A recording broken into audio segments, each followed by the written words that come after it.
yes, I'm looking, yes, along Dubravko Horvat, who is going to speak about wormhole geometries and exotic matter. So I think it's related with lecture on cosmology.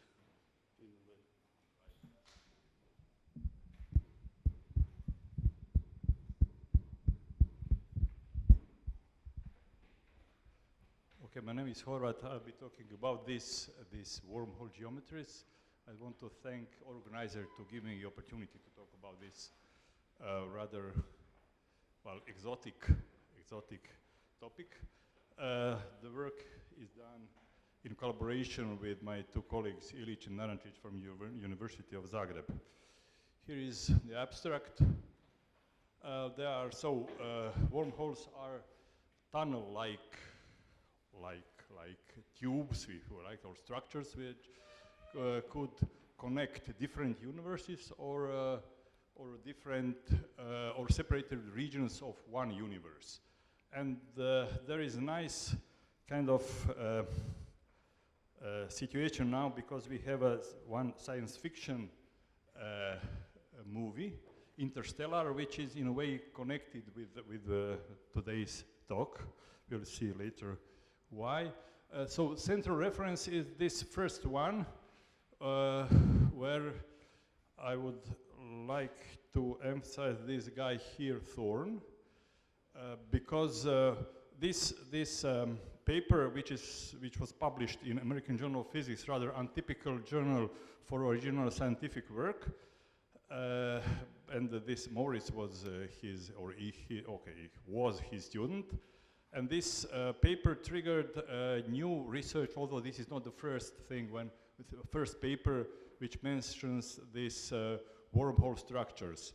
Later on, there are there is a nice book by Visser, Lorentzian Wormholes, and then some original papers later. And this one last paper is interesting, again published in American Journal of Physics. The same author is here, Thorne here. Thorne is, by the way, co-author of the famous Bible on Bible, well, people call it Bible, gravitation, thick book, usually called the telephone book, Misner, Thorne, and Wheeler.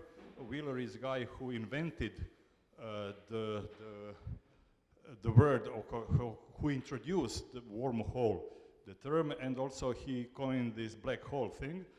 And so this last paper connects us with the movie Interstellar, in a way. So my outline of the talk is very ambitious. Fortunately, I have some speakers in front of me, which, okay, you can imagine, for instance, 15 weeks lecture, three hours per week. So we could cover all these things, but I'll go very briefly through all this. And I'll try to say something about this science fiction movie. And I'll start with something which we have seen here a few times, invariance and covariance in physics, or the question is how space and time have become space-time. We know that we have, when we do some experiment on some measurement, we have to set up some reference frame, right? And it is not crucial if I put it like this one and do some physics here or change my reference frame. Of course, the numbers I get from measurements are different, but physical results are always the same. So this kind of, so this is this independence of choice of reference frame. Now, another situation is, of course, if I'm doing here some physics, or someone is doing here some physics, then I set up my coordinate system and I walk very slowly, very carefully here. Then I want to have some relations between numbers here, this table, and my moving coordinate system. And these relations are given by Galilei transformations. The Galilei transformations are nice for mechanics. But the problem is with electromagnetism. And so it was a dilemma how to, what should we sacrifice, mechanics or electromagnetism with respect to Galilei transformation? And of course, there is a possibility that electromagnetism is okay in one special reference frame, which is at rest with respect to ether. Then Michelson-Morley experiment showed that there is no ether, and then Einstein postulates enable us to derive Lorentz transformations, from which we know that we have to unite space and time. This first plus, x plus t, is conceptual plus, it is not mathematical, because we can add something what is of the same kind, and x and t is not of the same kind. But since we know that c, velocity of light, is equal in all reference frame, then we can change t in ct, and then we can get this 4-vector space-time vector, which has 4 components. So this is actually space-time. But this is, of course, not the only 4-vector we can have. For instance, we can have momentum and energy. Again, we use c to just proper units. And we have a momentum 4-vector, E over c times and p. So we have, again, 4 components. And covariance simply means that all these kind of objects, 4 vectors, transform in the same way. This is, of course, we have some invariant quantities. And invariant quantities we have seen before here.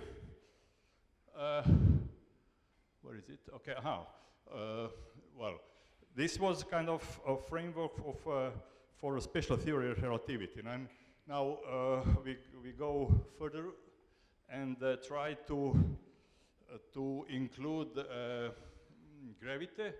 And we know the problem which already Newton recognized the problem, this problem of mass, inertial and gravitational mass. We distinguish, in principle, we can say, well, inertial mass is some measure of inertia, and gravitational mass is a mass because we have gravitational attraction, and this gravitational mass could be passive. Like, for instance, this pencil here, it is attracted by the Earth. In the same time, it attracts me, so it is source of active gravitational mass. But then principle of equivalence and assumption of geometry with the curvature, which is a characteristic of Riemann space. This is assumption that our physics is actually taking place in a Riemannian space, leads us to General Theory of Relativity, where Einstein really liked this Mach's principle. Mach's principle is, in a way, tells us that the matter, we have seen it before in Neven's lecture, matter creates geometry. There is saying that matter says geometry how to curve, and the geometry says to matter how to move. And this Mach's principle is more literal principle. One cannot really extract very, very useful data from it to construct general theory of relativity. But it is nice to have it here, maybe from historical reasons. Now, the problem is how to introduce really this matter, which creates geometry. And we have one complicated, well, it depends how much one knows about tensors and everything. But this is energy momentum tensor, where we put some notion we have about matter. And this matter should then produce geometry. So we can say that T mu nu, so matter and energy together, it shapes space-time. And space-time, we have seen this also before, this invariant space-time interval. I have put this square root just to recall your geometry from high school. And to describe geometry, we have to describe this, we have to know these components, these GTT, G, X, X, Y, Y, and so on. So components of this so-called metric tensor. And from this metric tensor, one constructs this left-hand side, this is geometry. This thing here, it is built from g mu nu, its derivatives. On the right-hand side, we have t mu nu. So this is the source of energy and of matter. Again, the same equation we've seen before. Okay, I have left out, here is n equals 1 units. I have left out this cosmological constant we saw on Neven's slides. And here is actually the Mach's principle, which really Einstein liked. G mu nu field should rather be determined by matter and not be able to exist without it. Well, it is not actually completely true, because in order to write down T mu nu, this energy momentum tensor, we have to use G mu nu. So in fact, the geometry is in a way mixed on the right-hand side, but well, let's accept it as a Mach's principle. We have three objects here, two objects here. In the Einstein tensor, you see this G mu nu is R mu nu, it's a Ricci tensor. So everything is actually derived from Riemann tensor, again, some complicated thing, but they all contain G mu nu's and its derivatives. Now, the problem is how to start to think about this, this T mu nu tensor. Well, we have to have some kind of equation of state. This is high school stuff here, and we have seen this assumption that the universe is actually perfect fluid. Perfect fluid, we know how to write down the equation of perfect fluid. This one, Clapeyron equation, it's I think in high school, second year, I think, people, third year, I think. I don't know, I've written the books for high school, but I don't remember where we put it. Anyway, so from this equation, Clapeyron equation, we can get equation of state, which we use in gravity. This is called barotropic equation, and because this omega inside you can put mass and volume and everything. So on the left-hand side we have pressure, and on the right-hand side we have density, energy density actually. So for instance, we can go even further and say, okay, well, our fluid is not isotropic, is anisotropic in a spherical symmetry, and you have it's a kind of a balloon. You have pressure in this direction, you have pressure in that direction, right?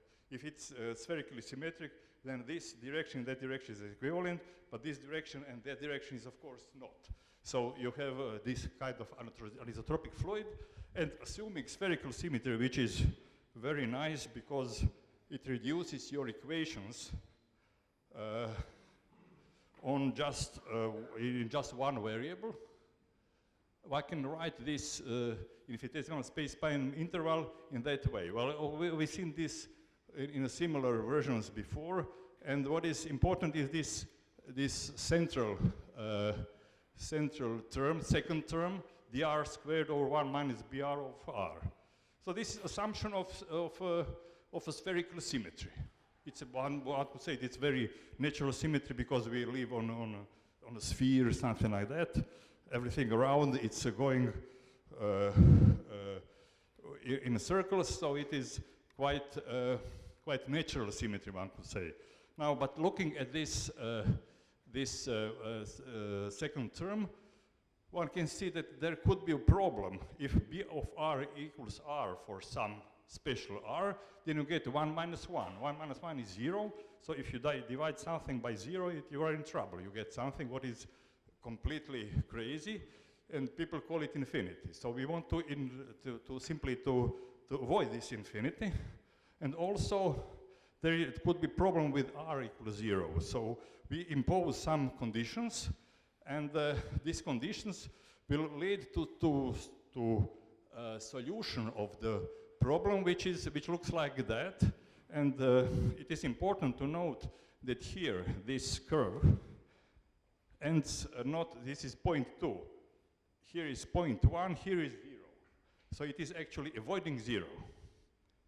And this is radial coordinate. Now to see what is happening, you have to rotate this thing around, so you'll get some surface which is determined by this curve here. However, there is another branch of solution, the lower, okay, this is, it is already wormhole because there is a hole there. The problem is to keep this opening here. It is right here. It is 0.1, here is 0. So if you rotate it, you'll get something which has a hole of this radius, so radius 0.2 times 2.1. So this is the upper part solution. The lower part is this one. And if you put it together and glue it together, you get a solution which has a hole inside, right? You avoid 0 region, and you have some nice surface. Now the question is, what kind of fluid could produce these conditions which we need for such solution? So we go to the part of the talk we've seen 60 minutes ago, something like that. From experiments and Planck here also, we know that about 70% of universe is built of this unknown stuff called dark energy. And of course the important thing is that the universe is undergoing phase of accelerating expansion. This simply means that there must be some pressure, negative pressure, right? Pressure is something like it's pressing, right? It's pushing things away, so the universe is accelerated. Now there are some possible explanation what is dark energy, cosmological constant we have heard from Neven. There is this quintessence field. You know, philosophers would like this Empedocles thing, 4 elements, this plus 1, which is ether. But actually in physics, this quintessence is nothing but a scalar field. It's another name for scalar field.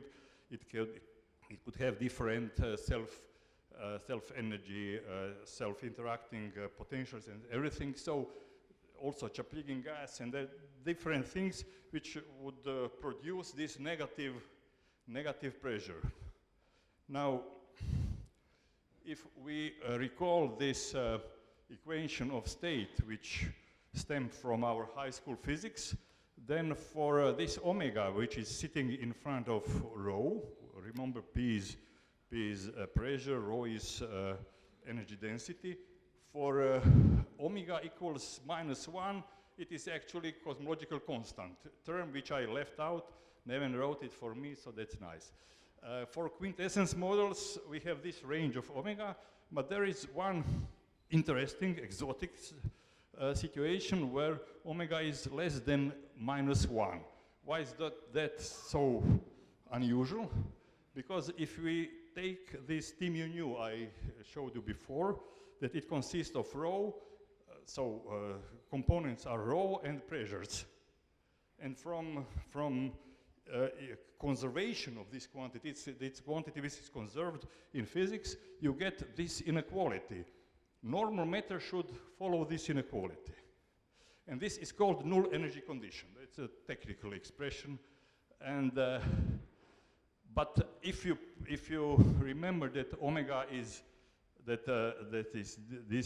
omega is less than -1, then you get that this null energy condition is violated. And precisely this condition, this violation of this condition produces stuff from which wormhole is built. So, and people used to call it this exotic matter. So in a way, we can say that this phantom energy, so-called phantom energy, wormhole is produced by a matter which violates null energy condition. But everything started actually, this is wrong. This is not 80 years and 8 days ago. today's 7th, so 6 years ago. You see, July 1st, 1935.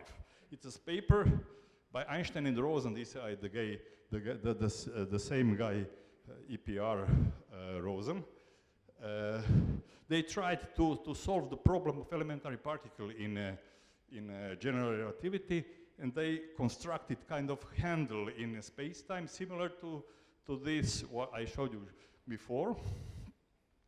And this rotated solution I showed you before is precisely this form here. Or we can go a little bit further.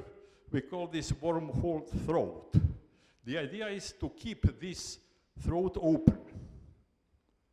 And if it is open, then it is traversable wormhole, means that you can go through it, right?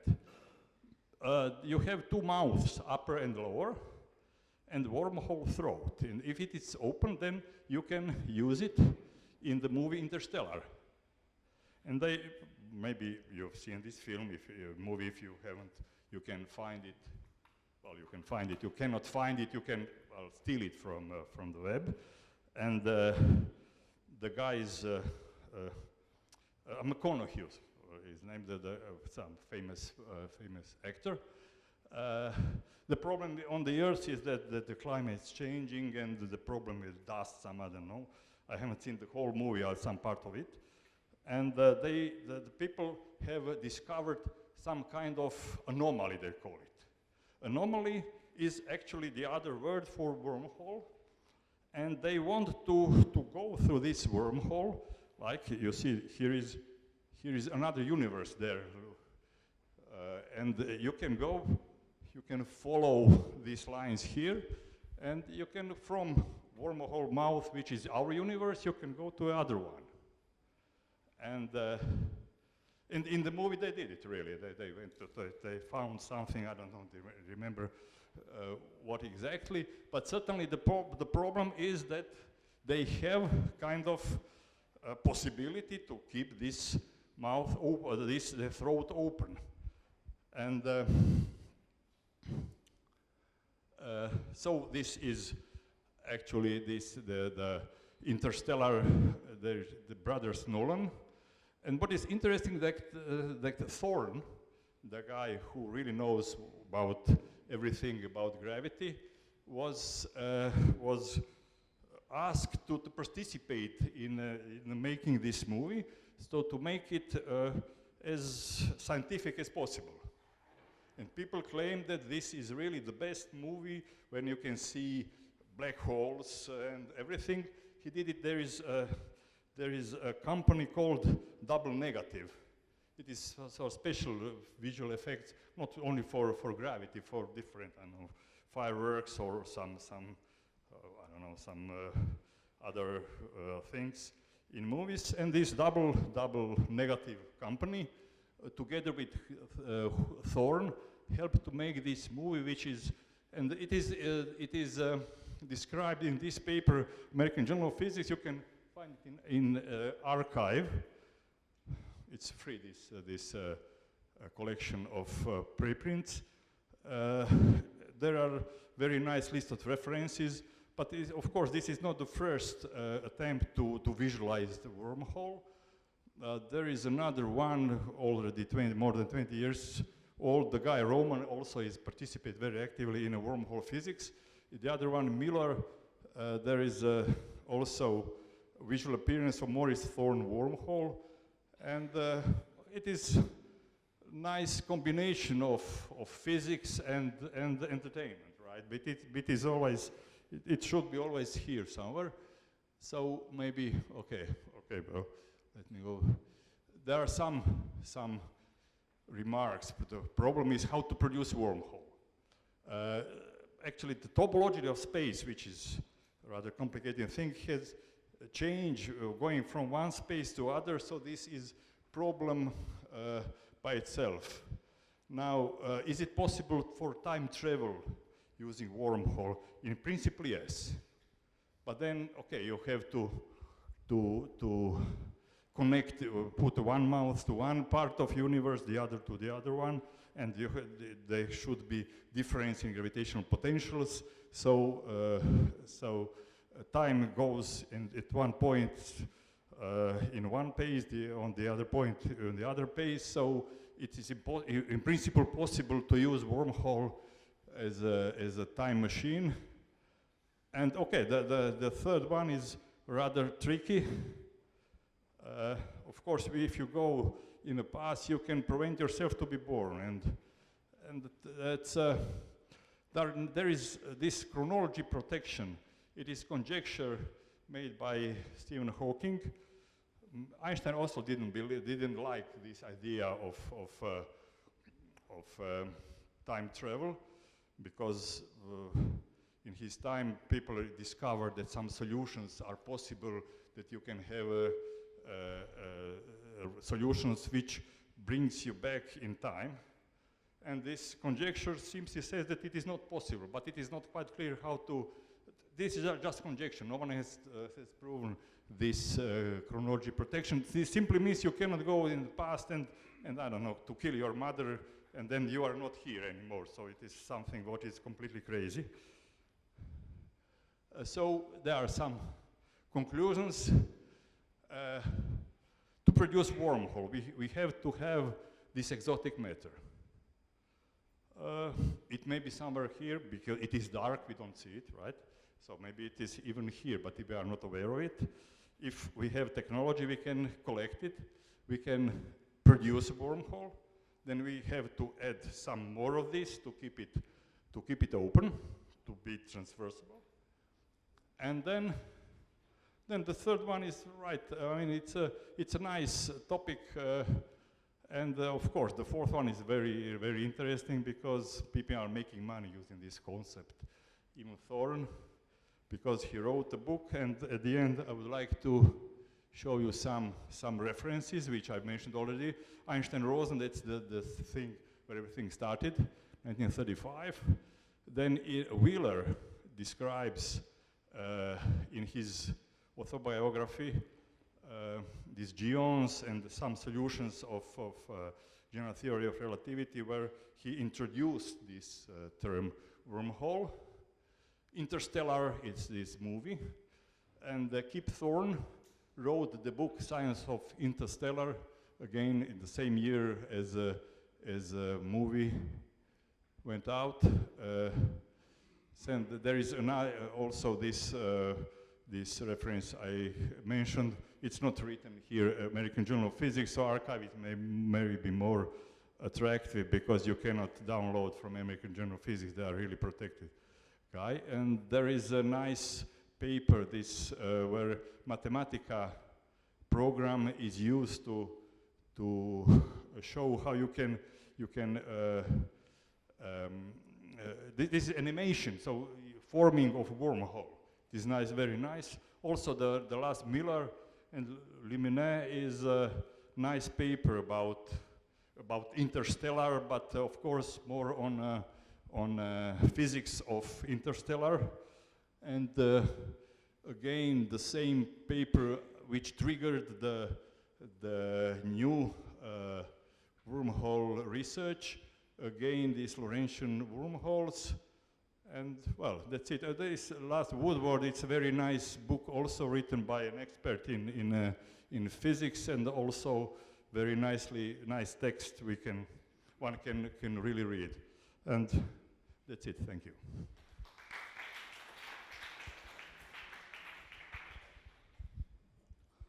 Questions about wormholes? Lucan. First, I have maybe more technical questions. If you can confirm to me or disprove me, is the difference between black holes and wormholes, from the technical point of view, that you have to change topology to achieve a wormhole, but the black hole is a singularity for which you don't have to change the topology? This would be my first question. The second would be, why do you think research on wormholes is valuable, as you mentioned? And I have a third question. In Slovenia, there is an expert on general relativity, Professor Čadež, maybe you know him, he's already pensioned, wrote a textbook on general relativity. And he says at the end of the book that in fact we don't know much about black holes. Basically, more or less what we know is that they exist. So if you could comment on that, how far you agree and so on. Thank you. Let's start from the first question about black holes and the wormholes. I've written down this spherical symmetry, right? And of course you ask yourself what kind of result you want to get. If you have in the same way, you can write the same metric for a black hole, but we don't want to have this so-called horizon, which is some kind of singularity. We know that it is not a real singularity, but for wormhole we must not have this singularity. So we impose this condition which I showed you, just exotic matter, for instance. This is one of the ways how to avoid singularity, or let me call it horizon. It's better to call it horizon than singularity. But basically in this version of a metric tensor, it is really singularity. This GRR metric tensor is singular at horizon. But then, okay, so you just put by hand what you want to get, right? So you can avoid having black hole, but you can get wormhole. Just limiting your space-time to this throat I showed you. So the next question was why is interesting to well, if you believe in a theory, right? And your theory works very nicely in very many aspects, and it gives you very nice solutions and everything. And one of the product, if you want to say, of the theory is wormhole. Then you cannot say, I don't like it, I don't want to consider it because it is crazy. You have to stick to your theory. Do you believe in your theory or not? If you believe in general relativity, you have to believe in wormholes. So I think that it is important to explore possibilities of having wormholes. Maybe to show you that some of these conditions are crazy, then there are no wormholes because of this and that condition. But if they are there, you have to explore them. That's simply because you believe in general theory of relativity. And most people believe. So it is. And what was the third one about? Oh, this, okay, well, people strongly believe that there are very many black holes around, even in our galaxy and so on. And there is no direct evidence, but from some measurements, people strongly believe that the black holes are there. If black holes are there, there are probably then wormholes around also, because perhaps they are not. Well, for instance, if you have, there is this Schwarzschild radius, which shows you where horizon for black holes is placed. If you take 10 solar masses, you can get wormhole, which is 30 kilometers. The throat is 30 kilometers wide, so you can have your ship and go through this wormhole. It's simple thing, and this 10 solar masses is nothing very much. 10 to the 7 are black holes, which are just these very, very heavy black holes. So I think, I believe that there must be some wormhole, some black holes as well as wormholes somewhere. Well, perhaps not near Saturn, what the people in Interstellar claim, but certainly they are somewhere there. Mark Horschit. I have just a short comment on Interstellar film. If we compare it with the famous Odyssey 2001, because in Odyssey, as we remember, I had before a little picture from the Odyssey on the screen. There was also a kind of black hole, this monolith, you surely remember Kubrick's film Odyssey, Space Odyssey. There is a kind of, well, it was not said that it was black hole, but this monolith, through the main hero, David Bowman, he went through that monolith to beyond the infinite, as it was said before.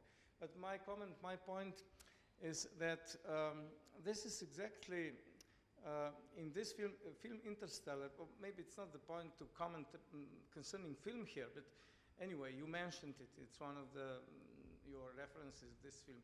This film is, as a film, is very bad. It's a lemonade. The whole story is a film.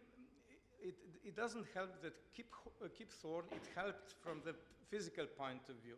From the physical point of view, everything is all right, and things are possible, let's say, which happen. But from the point of film, it's bad, and that's why. Because I was speaking about consciousness. In this film, there is very little or no consciousness. What happens to consciousness when goes through such experience like gravity, this experiences marvels in that interstellar space and so. And that was the main point just in Odyssey 2001. How the consciousness transforms itself into the star child and so on.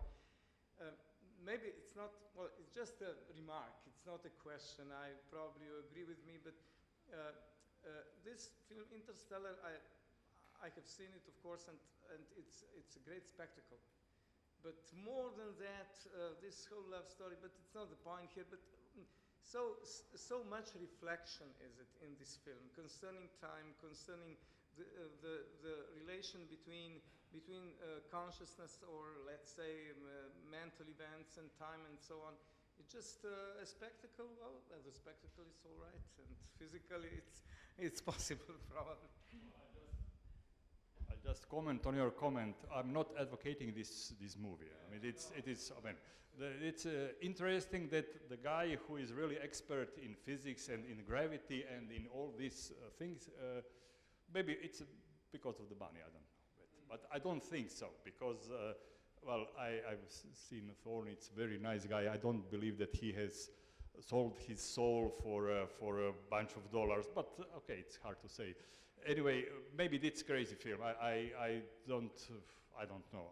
I don't like it very much because these kind of movies I really do. Yeah, right, sure, okay. And then in it, Odysseus, this black hole there, this black monolith and everything, it is kind of, well, somewhere, I believe it's even in a wormhole there, because you cannot come close to black hole and be reborn and everything. So actually there is a wormhole, but the only point here is that Kip Thorne has done, together with this company, very nice work where wormholes and everything is very, the most, I would say, most physically represented. That's the only connection between Interstellar and I'm not advocating this McConaughey, although it is a very nice guy. We have not much time, but one last question. No last question, so we go on. So next lecture is by Filip Grkić and Ivana Skuhala, and it's not about death of time, but the time of death. Until now we were speaking about the death of time. No.